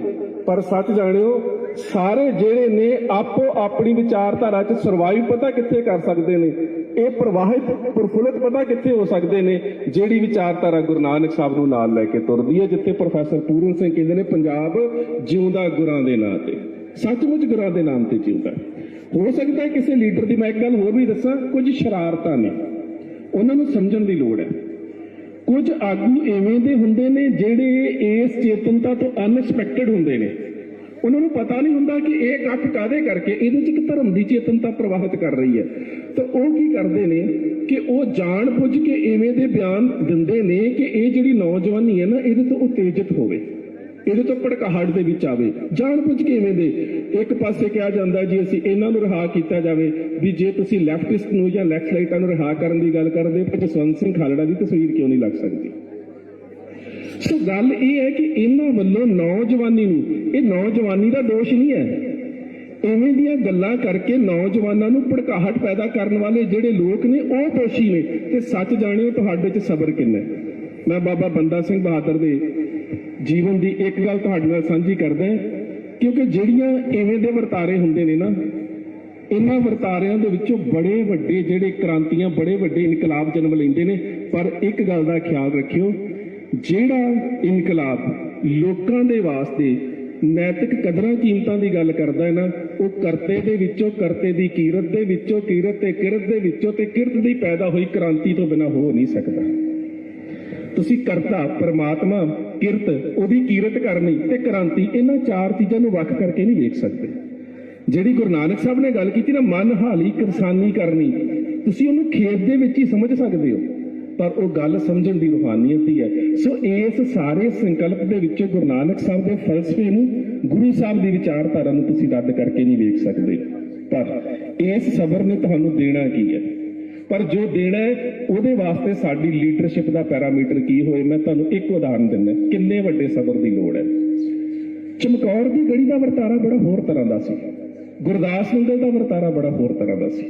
ਪਰ ਗੁਰਦਾਸ ਨੰਗਲ ਤੋਂ ਬਾਅਦ ਦੇ ਵਿੱਚ ਬਾਬਾ ਬੰਦਾ ਸਿੰਘ ਬਹਾਦਰ ਦੀ ਜਿਹੜੀ ਸ਼ਹਾਦਤ ਹੋਈ ਹੈ ਖਵਾਜਾ ਬਖਤਿਆਰ ਕਾਕੀ ਦੀ ਦਰਗਾਹ ਦੇ ਸਾਹਮਣੇ, ਗੁਰੂ ਕਿਰਪਾ ਕਰੇ ਦਿੱਲੀ ਦੇ ਵਿੱਚ ਵੜਾਂਗੇ ਤੇ ਉਸ ਅਸਥਾਨ ਦੇ ਦੀਦਾਰ ਜ਼ਰੂਰ ਕਰਕੇ ਜਾਇਓ। ਖਵਾਜਾ ਬਖਤਿਆਰ ਕਾਕੀ ਦੀ ਦਰਗਾਹ ਕੁਤਬ ਮੀਨਾਰ ਦੇ ਕੋਲ ਹੈ, ਉਹਦੇ ਨਾਲ ਬਹਾਦਰ ਸ਼ਾਹ ਦੇ ਪਰਿਵਾਰ ਦੀਆਂ 4 ਕਬਰਾਂ ਨੇ। ਤੇ ਉਹਦੇ ਨਾਲ ਬਾਬਾ ਬੰਦਾ ਸਿੰਘ ਬਹਾਦਰ ਦਾ ਸ਼ਹੀਦੀ ਸਥਾਨ ਹੈ। 25 ਜੂਨ 1716 ਗ੍ਰੈਗੋਰੀਅਨ ਕੈਲੰਡਰ ਦੇ ਮੁਤਾਬਕ, ਜੂਲੀਅਨ ਕੈਲੰਡਰ ਤੇ ਪੁਰਾਤਨ ਤਰੀਕਾਂ ਦੇ ਮੁਤਾਬਕ 9 ਜੂਨ 1716। ਲਿਖਤ ਜਿਸ ਦਾ ਮੈਂ ਹਵਾਲਾ ਦੇਣ ਲੱਗਾ ਫਾਰਸੀ ਦੀ ਕਿਤਾਬ ਹੈ ਮੁਹੰਮਦ ਕਾਸਿਮ ਔਰੰਗਾਬਾਦੀ ਦੀ ਲਿਖੀ ਹੋਈ ਅਹਿਵਾਲ ਉਲ ਖਵਾਕੀਨ। ਦੇਸ਼ ਦਾ ਉਸ ਵੇਲੇ ਦਾ ਬਾਦਸ਼ਾਹ ਫਰਕਸੀਰ ਤੇ ਦਿੱਲੀ ਦਾ ਫੌਜਦਾਰ ਸਰਬਰਾ ਖਾਨ ਦਾ ਅੱਗੋਂ ਵਜ਼ੀਰ ਮੁਹੰਮਦ ਕਾਸਿਮ ਆਤਿਸ਼ਬਾਰ ਜਿਸ ਨੂੰ ਕਿਹਾ ਜਾਂਦਾ ਸੀ, ਇਹ ਸਾਰੇ ਬੈਠੇ ਹੋਏ ਨੇ ਤੇ ਸਾਹਮਣੇ ਕੌਮ ਦਾ ਜਰਨੈਲ ਬੰਦਾ ਸਿੰਘ ਬਹਾਦਰ ਹੈ। ਬਾਬਾ ਬੰਦਾ ਸਿੰਘ ਬਹਾਦਰ ਦੇ 25 ਜਰਨੈਲਾਂ ਦੇ ਸਿਰ ਜਿਨ੍ਹਾਂ ਦੇ ਨਾਮ ਤੁਸੀਂ ਸੁਣੇ ਨੇ, ਬਾਬਾ ਬਾਜ ਸਿੰਘ, ਬਾਬਾ ਰਤਨ ਸਿੰਘ, ਦਇਆ ਸਿੰਘ, ਬਾਬਾ ਰਣ ਸਿੰਘ, ਗੁਲਾਬ ਸਿੰਘ ਮੀਰ ਬਖਸ਼ੀ, ਉਸ ਤੋਂ ਇਲਾਵਾ ਭਗਵੰਤ ਸਿੰਘ, ਕੌਰ ਸਿੰਘ, ਇਹ 5 ਭਰਾ ਸੀ। ਇਹਨਾਂ ਸਾਰੇ 25 ਜਰਨੈਲਾਂ ਦੇ ਜਿਹੜੇ ਸਿਰ ਨੇ ਉਹ ਨੇਜਿਆਂ ਦੇ ਉੱਪਰ ਟੰਗੇ ਹੋਏ ਨੇ। ਵਿਚਕਾਰ ਕੌਮ ਦਾ ਜਰਨੈਲ ਨੇਤਰ ਬੰਦ ਕਰਕੇ ਬੈਠਾ ਹੈ ਤੇ ਉਸ ਵੇਲੇ ਦਿੱਲੀ ਦੇ ਹਾਕਮ ਸਰਬਰਾ ਖਾਨ ਨੇ ਇੱਕ ਗੱਲ ਕਹੀ ਹੈ, ਕਹਿੰਦਾ ਬੰਦਾ ਸਿੰਘ ਬਹਾਦਰ ਅੱਖਾਂ ਕਿਉਂ ਬੰਦ ਕਰ ਲਈਆਂ ਨੇ? ਕੀ ਗੱਲ ਆਪਣੇ ਜਰਨੈਲਿਆਂ ਦੇ ਨੇਜਿਆਂ ਦੇ ਉੱਪਰ ਟੰਗੇ ਹੋਏ ਸਿਰ ਨਹੀਂ ਵੇਖੇ ਗਏ? ਕੀ ਗੱਲ ਜ਼ਮੀਨ ਦੇ ਉੱਪਰ ਵਿਛਿਆ ਹੋਇਆ ਖੂਨ ਦਾ ਗਲੀਚਾ ਨਹੀਂ ਵਿਖਿਆ ਗਿਆ? ਅੱਖਾਂ ਕਿਉਂ ਬੰਦ ਕਰ ਲਈਆਂ ਨੇ? ਤੂੰ ਤਾਂ ਸੁਣਿਆ ਸੀ ਬੜਾ ਬਹਾਦਰ ਹੈ, ਪਰ ਆਪਣੇ ਜਰਨੈਲਾਂ ਦੇ ਨੇਜਿਆਂ ਤੇ ਟੰਗੇ ਹੋਏ ਸਿਰ ਵੇਖ ਕੇ ਅੱਖਾਂ ਕਿਉਂ ਬੰਦ ਕਰ ਲਈਆਂ ਨੇ? ਕੌਮ ਦੇ ਜਰਨੈਲ ਨੇ ਅੱਖਾਂ ਖੋਲੀਆਂ ਤੇ ਬੜੀ ਜ਼ਰੂਰਤ ਦੇ ਨਾਲ ਕਹਿੰਦਾ ਫਰਕਸੀਰ ਤੇ ਸਰਬਰਾ ਖਾਨ ਦੋਵੇਂ ਬੈਠੇ ਸੀ। ਕਹਿੰਦਾ ਮੇਰੀ ਗੱਲ ਸੁਣੋ, ਮੈਂ ਅੱਖਾਂ ਇਸ ਕਰਕੇ ਬੰਦ ਨਹੀਂ ਕੀਤੀਆਂ ਕਿ ਮੈਂ ਇਹਨਾਂ ਜਰਨੈਲਾਂ ਦਾ ਜ਼ਮੀਨ ਤੇ ਵਿਛਿਆ ਖੂਨ ਨਹੀਂ ਵੇਖ ਸਕਦਾ। ਮੈਂ ਅੱਖਾਂ ਇਸ ਕਰਕੇ ਬੰਦ ਨਹੀਂ ਕੀਤੀਆਂ ਕਿ ਮੈਂ ਆਪਣੇ ਜਰਨੈਲਾਂ ਦੇ ਨੇਜਿਆਂ ਦੇ ਉੱਪਰ ਟੰਗੇ ਹੋਏ ਸਿਰ ਨਹੀਂ ਵੇਖ ਸਕਦਾ। ਮੈਂ ਤੇ ਅੱਖਾਂ ਬੰਦ ਕਰਕੇ ਕਲਗੀਧਰ ਪਾਤਸ਼ਾਹ ਗੁਰੂ ਗੋਬਿੰਦ ਸਿੰਘ ਮਹਾਰਾਜ ਦੇ ਚਰਨਾਂ ਦੇ 'ਚ ਅਰਦਾਸ ਕਰ ਰਿਹਾ ਸੀ, ਮੇਰਾ ਦੇ ਸਾਈਂ ਜਿਹੜੇ ਮੇਰੇ ਤੋਂ ਬਾਅਦ ਦੇ ਵਿੱਚ ਸੰਘਰਸ਼ 'ਚ ਆਏ ਉਹ ਪਹਿਲਾਂ ਤੇਰੀ ਗੋਦ 'ਚ ਚਲੇ ਗਏ, ਮੇਰੀ ਸ਼ਹਾਦਤ ਵਾਸਤੇ ਦੇਰੀ ਕਿਉਂ ਕੀਤੀ ਜਾ ਰਹੀ ਹੈ?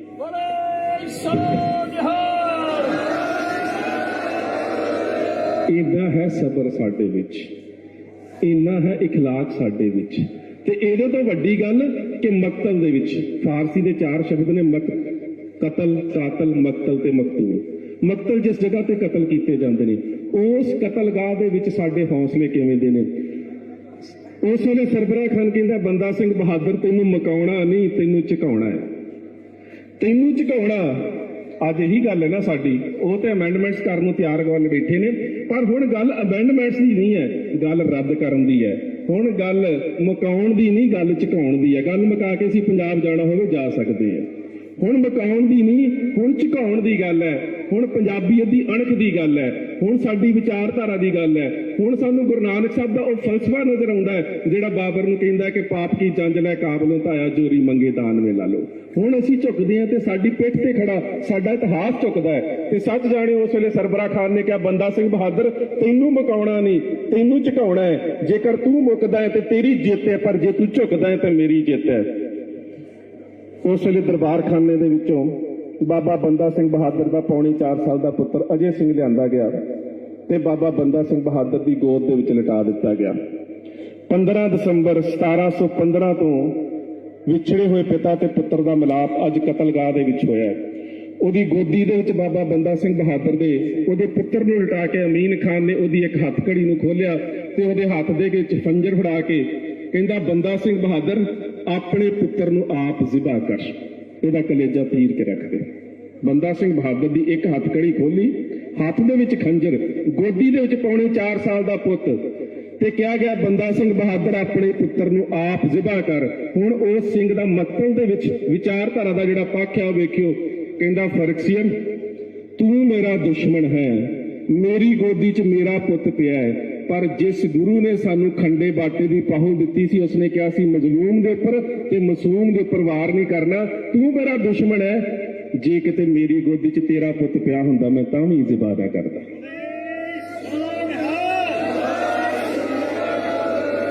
ਇਹ ਤਾਂ ਮੇਰਾ ਪੁੱਤ ਹੈ ਨਾ, ਜੇ ਕਿਤੇ ਮੇਰੀ ਗੋਦੀ 'ਚ ਤੇਰਾ ਪੁੱਤ ਪਿਆ ਹੁੰਦਾ ਤੂੰ ਮੇਰਾ ਦੁਸ਼ਮਣ ਹੈ, ਤੂੰ ਤਾਂ ਵੀ ਜ਼ਿਬਾ ਨਾ ਕਰਦਾ। ਸਾਡੇ ਅਸੂਲ ਤਾਂ ਐਵੇਂ ਦੇ ਨੇ, ਸਾਡੀ ਵਿਚਾਰਧਾਰਾ ਤਾਂ ਐਵੇਂ ਦੀ ਹੈ। ਅਖੀਰ ਉਸ ਬੱਚੇ ਨੂੰ ਲੱਤ ਤੋਂ ਫੜ ਕੇ ਖਿੱਚਿਆ ਗਿਆ, ਜਿਸਮ ਦੇ ਟੁਕੜੇ ਟੁਕੜੇ ਕਰਕੇ ਉਹਦਾ ਹਾਰ ਪਰੋ ਕੇ ਬਾਬਾ ਬੰਦਾ ਸਿੰਘ ਬਹਾਦਰ ਦੇ ਗਲ ਦੇ ਵਿੱਚ ਪਾ ਦਿੱਤਾ। ਉਹਦਾ ਖੂਨ ਬਾਬਾ ਬੰਦਾ ਸਿੰਘ ਬਹਾਦਰ ਦੇ ਚਿਹਰੇ ਤੇ ਮਲ ਦਿੱਤਾ। ਉਹਦਾ ਕੱਟਿਆ ਹੋਇਆ ਸਿਰ ਬੰਦਾ ਸਿੰਘ ਬਹਾਦਰ ਦੀ ਗੋਦੀ 'ਚ ਰੱਖ ਕੇ ਸਰਬਰਾ ਖਾਨ ਕਹਿੰਦਾ ਬੰਦਾ ਸਿੰਘ ਬਹਾਦਰ ਮੁਸਕਰਾ ਕਿਉਂ ਰਿਹਾ ਹੈ? ਪਾਗਲ ਹੋ ਗਿਆ? ਆਪਣੇ ਪੁੱਤਰ ਦੀ ਮੌਤ ਨਹੀਂ ਜਰੀ ਗਈ? ਤੇਰੇ ਚਿਹਰੇ ਤੇ ਮੁਸਕਰਾਹਟ ਕਿਸ ਗੱਲ ਦੀ ਹੈ? ਕਹਿੰਦਾ ਮੁਸਕਰਾਹਟ ਇੱਕ ਗੱਲ ਦੀ ਹੈ ਕਿ ਜਿਹੜਾ ਥੋੜਾ ਜਿਹਾ ਕਰਜ਼ਾ ਰਹਿੰਦਾ ਸੀ ਤੂੰ ਉਹ ਵੀ ਲਾ ਦਿੱਤਾ ਹੀ। ਜਿਸ ਗੁਰੂ ਨੇ ਮੈਨੂੰ ਖੰਡੇ ਬਾਟੇ ਦੀ ਪਹੁਲ ਦਿੱਤੀ ਸੀ ਉਸਨੇ ਮੇਰੀ ਝੋਲੀ ਦੇ ਵਿੱਚ ਆਪਣੇ 4 ਪੁੱਤਰਾਂ ਦੇ ਸਿਰ ਪਾਏ ਸੀ। ਅੱਜ ਮੈਂ ਸੁਰਖਰੂ ਹੋ ਗਿਆ ਕਿ ਆਪਣੇ ਪੁੱਤਰ ਦਾ ਸਿਰ ਆਪਣੀ ਗੋਦ 'ਚ ਲੈ ਕੇ ਗੁਰੂ ਦੀ ਗੋਦ 'ਚ ਜਾ ਰਿਹਾ।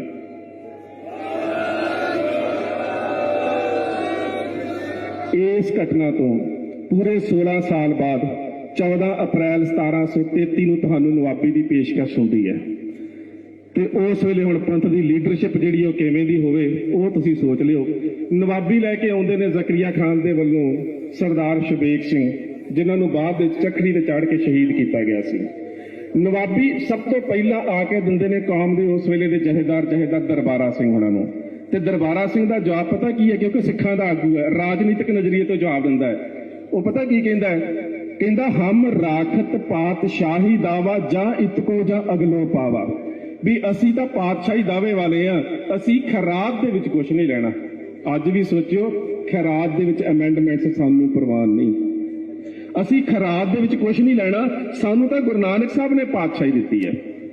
ਇਹਨਾਂ ਤੋਂ ਬਾਅਦ ਨਵਾਬੀ 5 ਸਿੰਘਾਂ ਦੇ ਅੱਗੇ ਰੱਖੀ ਗਈ ਤੇ ਉਹ 5 ਸਿੰਘ ਵਿਚਾਰ ਕਰਨ ਤੋਂ ਬਾਅਦ ਪਤਾ ਕੀ ਜਵਾਬ ਦਿੰਦੇ ਨੇ? ਕਹਿੰਦੇ ਹਮ ਕੋ ਪਾਤਸ਼ਾਹੀ ਨਾਨਕ ਦਈ, ਹਮ ਰਾਖਤ ਪਾਤਸ਼ਾਹੀ ਦਾਵਾ। ਗੁਰੂ ਨਾਨਕ ਨੇ ਜਿਹੜੀ ਸਾਨੂੰ ਪਾਤਸ਼ਾਹੀ ਦਿੱਤੀ ਹੈ ਇਹਦੇ ਤੋਂ ਵੱਡੀ ਤਾਂ ਬਾਦਸ਼ਾਹੀ ਹੋ ਹੀ ਨਹੀਂ ਸਕਦੀ, ਅਸੀਂ ਖੈਰਾਤ ਦੇ ਵਿੱਚ ਕੁਝ ਨਹੀਂ ਲੈ ਸਕਦੇ। ਅਖੀਰ ਦੇ ਵਿੱਚ ਸਾਹਿਬ ਸ੍ਰੀ ਗੁਰੂ ਗ੍ਰੰਥ ਸਾਹਿਬ ਮਹਾਰਾਜ ਤੋਂ ਹੁਕਮ ਲਿਆ ਗਿਆ ਤੇ ਹੁਕਮ ਪਤਾ ਕੀ ਆਇਆ? ਟਹਿਲ ਮਹਿਲ ਤਾਂ ਕੋ ਮਿਲੇ ਜਾ ਕੋ ਸਾਧ ਕਿਰਪਾਲ। ਕਹਿੰਦੇ ਨਵਾਬੀ ਉਹਦੀ ਝੋਲੀ 'ਚ ਪਾ ਦਿਓ ਜਿਹੜਾ ਸੰਗਤ ਦੇ ਵਿੱਚ ਸੇਵਾ ਕਰ ਰਿਹਾ ਹੈ। ਤੇ ਸੰਗਤ ਦੇ ਵਿੱਚ ਸੇਵਾ ਕਰ ਰਿਹਾ ਸੀ ਫੈਜ਼ਲਪੁਰੇ ਦਾ ਸਰਦਾਰ ਨਵਾਬ ਸਿੰਘ, ਜਿਹੜਾ ਬਾਅਦ ਦੇ ਵਿੱਚ ਨਵਾਬ ਕਪੂਰ ਸਿੰਘ ਬਣਦਾ, ਸਰਦਾਰ ਕਪੂਰ ਸਿੰਘ ਸੇਵਾ ਕਰ ਰਿਹਾ ਸੀ। ਤੇ ਜਦੋਂ ਉਹਨੂੰ ਕਿਹਾ ਕਿ ਨਵਾਬੀ ਤੂੰ ਲੈ ਲੈ, ਤੇ ਉਹ ਕਹਿੰਦਾ ਹਮ ਕੋ ਲੋੜ ਨਵਾਬੀ ਨਾ ਹੀ ਹਮ ਕੋ ਪਾਤਸ਼ਾਹੀ ਨਾਨਕ ਦਈ। ਫਿਰ ਵੀ ਕਹਿੰਦੇ ਤੂੰ ਨਵਾਬੀ ਲੈ। ਕਹਿੰਦਾ ਫਿਰ ਮੇਰੀਆਂ 3 ਸ਼ਰਤਾਂ ਨੇ, ਸਾਨੂੰ ਐਵੇਂ ਦੀ ਲੀਡਰਸ਼ਿਪ ਦੀ ਲੋੜ ਹੈ। ਕਹਿੰਦਾ ਫਿਰ ਮੇਰੀਆਂ 3 ਸ਼ਰਤਾਂ ਨੇ। ਪਹਿਲੀ ਗੱਲ ਤਾਂ ਨਵਾਬੀ 5 ਸਿੰਘਾਂ ਨੂੰ ਇਹਨਾਂ ਦੇ ਪੈਰਾਂ ਨੂੰ ਛੁਹਾ ਕੇ ਮੇਰੀ ਝੋਲੀ 'ਚ ਪਾਈ ਜਾਵੇ। ਦੂਜੀ ਗੱਲ, ਮੈਂ ਤਖਤ ਲਗਾ ਕੇ ਨਹੀਂ ਬੈਠਣਾ। ਤੇ ਤੀਜੀ ਗੱਲ ਕਿ ਜਿਹੜੀ ਮੈਂ ਦਲ ਦੇ ਘੋੜਿਆਂ ਦੀ ਸਾਂਭ ਸੰਭਾਲ ਦੀ ਸੇਵਾ ਕਰਦਾ ਮੇਰੇ ਕੋਲੋਂ ਵਾਪਸ ਨਾ ਲਈ ਜਾਵੇ। ਸੋ ਇਹ ਸਾਡੇ 18ਵੀਂ ਸਦੀ ਦੇ ਆਗੂ ਸੀ। ਅਸੀਂ ਉਹਨਾਂ ਦੇ ਜਿਹੜੇ ਸਾਨੂੰ ਦਿੱਤਾ ਹੋਇਆ, ਜਿਹੜਾ ਬਖਸ਼ਿਆ ਹੋਇਆ ਇਤਿਹਾਸ ਹੈ, ਅਸੀਂ ਉਹਦੇ ਵਿੱਚੋਂ ਅੱਜ ਦੇ ਸੰਘਰਸ਼ ਦੀ ਰੌਸ਼ਨੀ ਲੈਣੀ ਹੈ। ਤੇ ਮਾਫ ਕਰਨਾ, ਜਦੋਂ ਅਸੀਂ ਫਿਰ ਮੈਂ ਉਸੇ ਗੱਲ ਤੇ ਸਮਾਪਤੀ ਕਰਾਂ, ਜਦੋਂ ਅਸੀਂ ਪੰਜਾਬ ਦੀ ਗੱਲ ਕਰਦੇ ਹਾਂ ਤਾਂ ਜਿੱਥੇ ਜਾ ਕੇ ਪ੍ਰੋਫੈਸਰ ਪੂਰਨ ਸਿੰਘ ਨੇ ਗੱਲ ਕਰ ਦਿੱਤੀ ਹੈ ਨਾ ਕਿ ਪੰਜਾਬ ਜਿਉਂਦਾ ਗੁਰਾਂ ਦੇ ਨਾਂ ਤੇ, ਇਸ ਸਾਰੇ ਸੰਘਰਸ਼ ਦੇ ਵਿੱਚੋਂ ਤੁਸੀਂ ਕੌਮ ਦੀ ਵਿਚਾਰਧਾਰਾ ਨੂੰ ਮਨਫੀ ਨਹੀਂ ਕਰ ਸਕਦੇ, ਇਸ ਵਿਚਾਰਧਾਰਾ ਨੂੰ ਮਨਫੀ ਕਰਕੇ ਨਹੀਂ ਵੇਖ ਸਕਦੇ। ਮੈਂ ਤੁਹਾਨੂੰ ਦੱਸਣ ਲੱਗਾ ਸੀ ਕਿ ਜਦੋਂ ਅਸੀਂ ਚੰਦਰ ਸ਼ੇਖਰ ਦੇ ਨਾਲ ਮੀਟਿੰਗ ਕੀਤੀ ਤੇ ਉਹਨਾਂ ਨੇ ਖਬਰ ਕੀ ਲਾਈ ਮੇਰੇ ਬਾਰੇ, ਕਹਿੰਦੇ ਕਿ ਖਾਲਿਸਤਾਨੀ ਇਤਿਹਾਸਕਾਰ ਜਿਹੜਾ ਇੱਥੇ ਭੜਕਾਉਣ ਦੀ ਕੋਸ਼ਿਸ਼ ਕਰ ਰਿਹਾ। ਇੱਕ ਬੱਚੀ ਸਾਡੇ ਕੋਲ ਆਈ, ਉਹ ਇੱਕ ਦਿਨ ਸਾਡੇ ਕੋਲ ਰਹੀ ਤੇ ਬਾਅਦ ਦੇ ਵਿੱਚ ਮੈਨੂੰ ਕਹਿੰਦੀ ਹੈ, ਕਹਿੰਦੀ ਜੇ ਤੁਹਾਡੇ ਵਰਗੇ ਲੋਕ ਖਾਲਿਸਤਾਨੀ ਆ ਤੇ ਮੈਂ ਵੀ ਫਿਰ ਖਾਲਿਸਤਾਨੀ ਆ।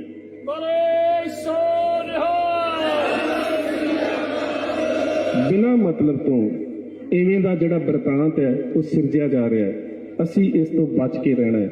ਕੁਝ ਉਹ ਲੋਕ ਨੇ ਜਿਹੜੇ ਜਾਣ-ਬੁੱਝ ਕੇ ਸਾਨੂੰ ਭੜਕਾ ਕੇ ਇਸ ਸੰਘਰਸ਼ ਨੂੰ ਜਿਹੜਾ ਉਹ ਤਾਰ-ਪੀੜੋ ਕਰਨਾ ਚਾਹੁੰਦੇ ਨੇ, ਸਾਨੂੰ ਵੰਡਣਾ ਚਾਹੁੰਦੇ ਨੇ। ਪਰ ਇੱਕ ਗੱਲ ਦਾ ਖਿਆਲ ਰੱਖਿਓ ਕਿ ਜਦੋਂ ਜੰਗ ਜ਼ਬਰ ਦੇ ਨਾਲ ਹੋਵੇ ਉਦੋਂ ਜਿਹੜੀ ਜਿੱਤ ਹੈ ਸਬਰ ਦੇ ਵਿੱਚ ਲੁਕੀ ਹੁੰਦੀ ਹੈ। ਇਹ ਗੱਲ ਠੀਕ ਹੈ ਕਿ ਬਹੁਤ ਕੁਝ ਜੇ ਭਵਿੱਖ ਦੇ ਗਰਭ ਦੇ ਵਿੱਚ ਹੋਵੇਗਾ, ਕੱਲ ਨੂੰ ਕੀ ਹੋਣਾ ਕਿਸੇ ਨੂੰ ਨਹੀਂ ਪਤਾ। ਪਰ ਅੱਜ ਜੇਕਰ ਤੁਸੀਂ ਇਸ ਜ਼ਾਲਮ ਸਰਕਾਰ ਦੇ ਜ਼ਬਰ ਨੂੰ ਝੁਕਣ ਦੇ ਵਾਸਤੇ ਮਜਬੂਰ ਕਰ ਸਕਦੇ ਹੋ ਤੇ ਤੁਹਾਡੇ ਕੋਲ ਸਭ ਤੋਂ ਵੱਡਾ ਹਥਿਆਰ ਸਬਰ ਹੈ। ਤੇ ਮੇਰੇ ਖਿਆਲ ਦੇ ਨਾਲ ਜਿਹੜੀ ਮੈਂ ਉਦਾਹਰਨ ਦਿੱਤੀ ਹੈ, ਇਹਦੇ ਤੋਂ ਵੱਡੀ ਸਬਰ ਦੀ ਮਿਸਾਲ ਕੋਈ ਨਹੀਂ ਹੋ ਸਕਦੀ ਕਿ ਗੋਦ ਦੇ ਵਿੱਚ ਪੁੱਤ ਜ਼ਿਬਾ ਹੋ ਰਿਹਾ ਹੋਵੇ ਤੇ ਬਾਪ ਕਹਿ ਰਿਹਾ ਹੋਵੇ ਕਿ ਮੇਰੀ ਗੋਦੀ 'ਚ ਦੁਸ਼ਮਣ ਦਾ ਪੁੱਤ ਵੀ ਹੁੰਦਾ ਮੈਂ ਤਾਂ ਵੀ ਜ਼ਿਬਾ ਨਾ ਕਰਦਾ। ਆਪਣੇ ਇਤਿਹਾਸ ਨੂੰ, ਪਰੰਪਰਾਵਾਂ ਨੂੰ, ਤਵਾਰੀਖ ਨੂੰ ਯਾਦ ਰੱਖੀਏ ਤੇ ਜਿੰਦਾ ਰੱਖੀਏ। ਇੰਨੀਆਂ ਕੁ ਬੇਨਤੀਆਂ ਪ੍ਰਵਾਨ। ਫਤਿਹ ਦੀ ਸਾਂਝ ਪਿਆਰ ਸਹਿਤ ਆਖਣਾ ਜੀ। ਵਾਹਿਗੁਰੂ ਜੀ ਕਾ ਖਾਲਸਾ।